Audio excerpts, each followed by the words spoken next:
দর্শক, এই যে আমার বন্ধু কলা রোপণ করছে, কলা ক্ষেতের মধ্যে মাঝখান দিয়ে মিষ্টি কুমড়া রোপণ করছে।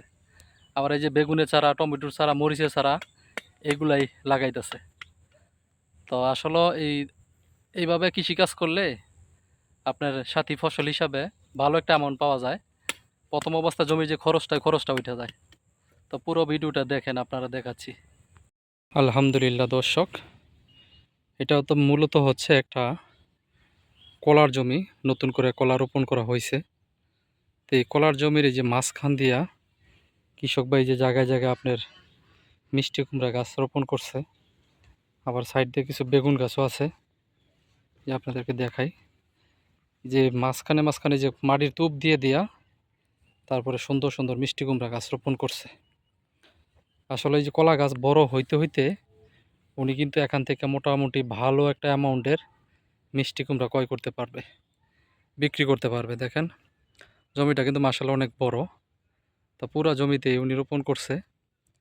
আবার এই যে এই সাইড দিয়ে আবার দেখেন এই যে মরিচও রোপণ করে দিছে। এই মাঝখানে যে ড্রেন দিছে, এই যে ড্রেনের সাইড দিয়ে এইভাবে মরিচ গাছ রোপণ করে দিছে। তো এখান থেকে দেখা যাচ্ছে যে ওনার ভালো একটা অ্যামাউন্টও আসবে। আর মিষ্টি কুমড়া তো ইনশাল্লাহ সামনে সিজনই মিষ্টি কুমড়ার, এখন ভালো মিষ্টি কুমড়া হবে।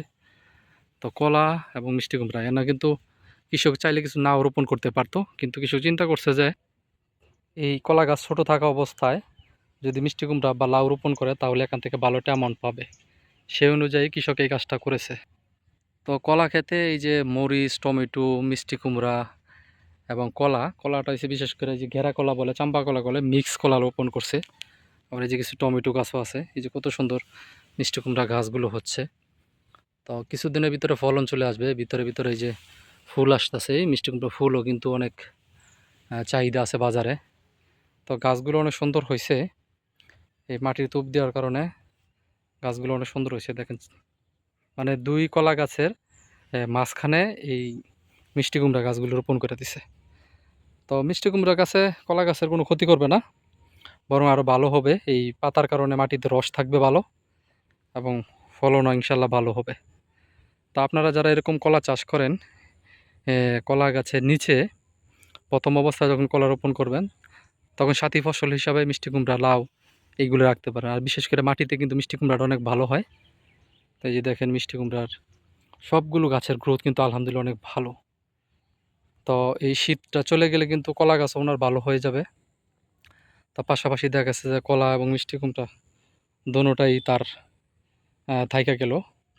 তো কলা ক্ষেত রোপণ করতে, মাটি চাষ দিতে যা খরচ হয়েছে, এই খরচ টাকাটা কিন্তু ওনার এই মিষ্টি কুমড়ার আবাদ থেকে চলে আসবে। তা আমরা সবাই চেষ্টা করব এই কৃষক ভাইদের মতন এইভাবে যে কোনো ফসলই ফলাবো, এটার সাথে সাথী ফসল কি ফলানো যায় ওইটা বিবেচনা করে তারপরে যেন আমরা ফসল ফলাই। তাহলে আমরা বাড়তি একটা অর্থ পাবো এবং লস হওয়ার সম্ভাবনা খুব কম থাকবে। তো সবাই ভালো থাকবেন, সুস্থ থাকবেন। যদি ভালো লাগে ভিডিওটা অবশ্যই আপনার মূল্যবান মতামত প্রকাশ করুন।